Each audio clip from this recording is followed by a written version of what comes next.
Hi guys, आज आपण वांग्याची भाजी करणार आहे। वांगे धुवून कापून पाण्यात टाकून द्यायचे। इकडे हे लसूण जिऱ्याची पेस्ट आहे, कोथिंबीर आहे, मिरची आहे आणि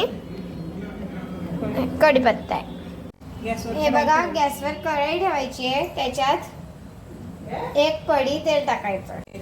तेल तापल्यावर कढईत मोहरी टाकायची, लसूण आणि जिऱ्याची पेस्ट टाकायची, त्यात थोडी मिक्स करून घ्यायची। कापलेली हिरवी मिरची टाकायची, त्यात कढीपत्ता टाकायचा, पण धुवून घेतलेले वांगे टाकायचे, त्यात थोडी हळद टाकायची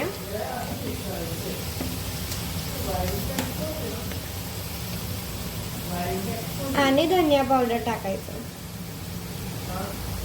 चमचा लाल मिरची टाकायची आणि एक चमचा गरम मसाला टाकायचा। चांगलं मिक्स करून घ्यायचं आणि त्याच्यात अर्धा ग्लास पाणी टाकून घ्यायचं।